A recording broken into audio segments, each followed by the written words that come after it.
Welcome back to some new r/malicious compliance stories, where people comply to the letter, but not the spirit of a request. I hope you had a great day. Thanks for all the likes and comments on the last video. And now let's start with the first story. It's called Rules Are Rules. Back in the mid-2010s, I had my phone insured for a premium bank account. The deal was simple. Pay a fixed access and they'd either repair or replace your phone. The access was the same, whether it was a cracked screen or a full replacement. So it seemed like a solid arrangement. One day I cracked my phone screen. It still worked fine, and I had a holiday coming up, so I decided to wait until I got back to file a claim. When I finally called the insurance company, the representative asked me when the damage had happened. So I told her honestly, that's where the trouble started. She explained that I'd waited too long to report the damage. There was a time limit for claims, around 10 days, and I'd missed it. I explained that the phone was still usable, and I'd needed it for my trip, but she wouldn't budge. Rules were rules, she said, and my claim was invalid. The tone felt just a bit too self-satisfied. Fine, I thought. Let's try some preemptive maneuvering. What should I do if the phone gets damaged further?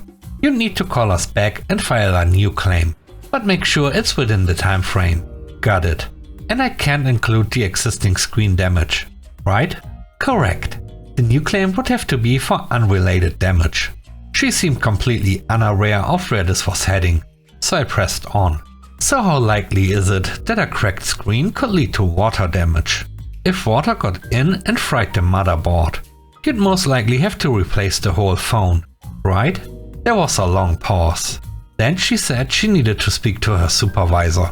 When she came back, her tone had completely changed. Suddenly they were willing to overlook the missed time frame and process my original claim for the cracked screen. The next story is called School Compliance. This happened in Argentina, and as you probably know, in Argentina we speak Spanish. In Spanish there are quite a few phrases and questions that can mean different things depending on context. For instance, the question "Se puede correr" can mean "can you move?" or "is it allowed to run?" Again, depending on context. When I was in high school, around age 13, our pipe-smoking, stern-looking, no-nonsense language and literature professor was writing something on the board. A green board, white chalk, classic, and let's be honest, a bit boring. As in any school in any country, I suppose, there are always a few mischievous students who usually sit in the back, don't pay much attention, and are prone to a bit of chaos. Let's call them the backers. The rest of us were trying to copy what the professor was writing, but he was blocking the view for some of the students. As we would later learn in physics class, you can see through solid objects. One of the students who was actually paying attention asked the professor, "Professor, se puede correr?" The professor, of course, interpreted it as, "Can you move?" and responded with, "Yes, sure," as he shifted a little to one side while continuing to write on the board.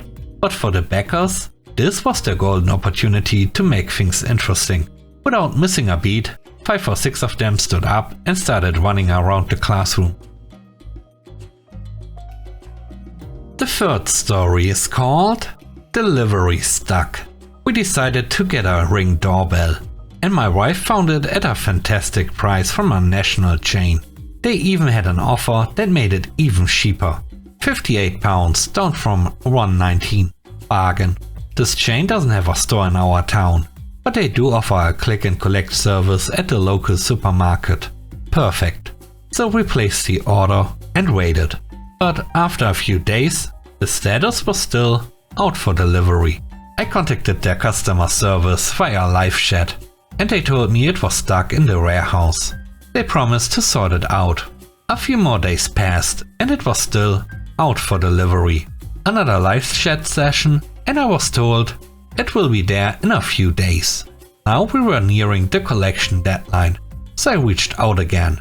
This time I was told it was definitely stuck in the warehouse and wasn't going to be unstuck anytime soon.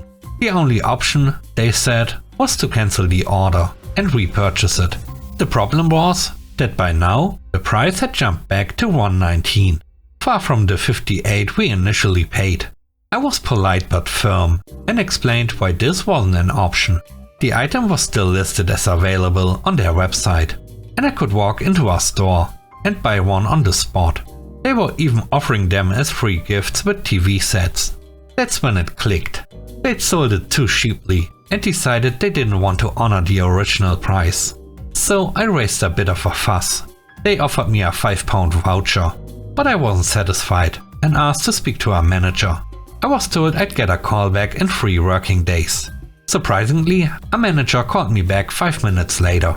They offered a voucher for £62, the difference between what I paid and the current price, so I could repurchase it at the original deal price. Sure, that sounded logical, but no, I wasn't going to do that. Instead, I waited until their Black Friday deals rolled around. The doorbell went on sale for £61. So now we have a Ring doorbell that effectively cost us £2.99. The next story is called Planogram. I used to work overnight at a grocery store stocking shelves. Our job was to follow planograms, which are guides that tell you exactly where products should go on the shelves. So all the stores looked the same. Like every year, we started getting large shipments of Halloween candy. Instead of putting it in the regular candy aisle, we had a designated seasonal section for it. The problem was, it didn't all fit. The overflow also wouldn't fit in the steel shelves in the back, where we kept extra stock. My manager and I checked the regular candy aisle, which was pretty empty, because we didn't have the usual products to stock it. He told me to go ahead and put the Halloween candy there and make it look nice. Over the next few nights, I noticed it was selling really well. Then on the 3rd or 4th day, the store director came in early, pulled me aside, and gave me a stern lecture about not following the planogram. He didn't want to hear my explanation. Fine. Cue a little malicious compliance. My manager and I spent 2 hours taking all the Halloween candy out of the regular candy aisle and rearranging it according to the planogram. This left about 10 to 15 empty spots on the shelves where products were missing. It looked terrible. We moved all the extra candy to the back since there was nowhere else to put it. Not our problem anymore. The next night we came in to find a note from the store director. Please fill in all the holes in the candy aisle. My manager responded with his own note. Sorry, can't. No product in store according to planogram.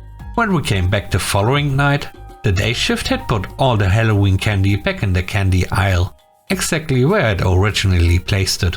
The store director never complained about how we stocked shelves, for the rest of the time I worked there. The last story is called One More Song.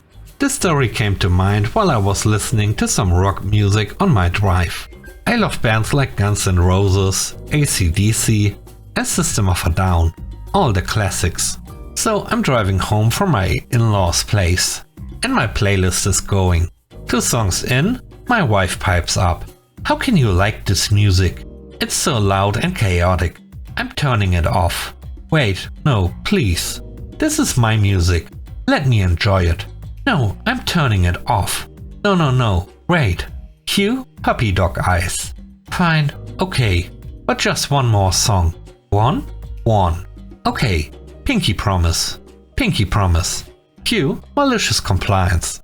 As soon as the promise is locked in, I internally smile. I skip ahead to Through the Fire and Flames. For those unfamiliar, this song is a solid 7 minutes long. 3 minutes in, I glance over to see my wife's confused expression. At the 4-minute mark, the instrumental section kicks in. Just pure guitars and drums. Now she looks irritated but stays quiet, because we never break a pinky promise. At the 6-minute mark, just as it seems like the song is about to end, boom, more lyrics. Are you kidding me? How long is this song? Don't worry honey, it's almost over. Finally, the song wraps up. It was the most satisfying 7 minutes ever, but it gets better. The following week, we are in the car again. Same scenario. My music, 2 songs in, and she complains. Again? I'm turning it off now. Wait. Just one more song. Oh no, I'm not falling for that one again. Okay. Just let me hear the first part of the next song's lyrics. And then we'll change it. Deal? Wife was probably thinking it will just be a minute or so, and said, fine, just the first part. Great. Pinky promise? She was annoyed, but goes along with it. Pinky promise. Knowing exactly what's coming, I can't help but grin. I queue up Cliffs of Dover. Now, for those who don't know, this song is only 4 minutes long, but it has 0 lyrics. 2 minutes in, I glance over, and my wife has this knowing smirk. This one doesn't have lyrics, does it? Nope. Thanks for watching the video. I hope you enjoyed it. If you did, please don't forget to leave a like, comment and subscribe. And if you have time, watch another one of my videos. Also, if you want to support me further, check out the channel membership or Patreon. And now, I hope you have a great day. See you soon. Bye bye.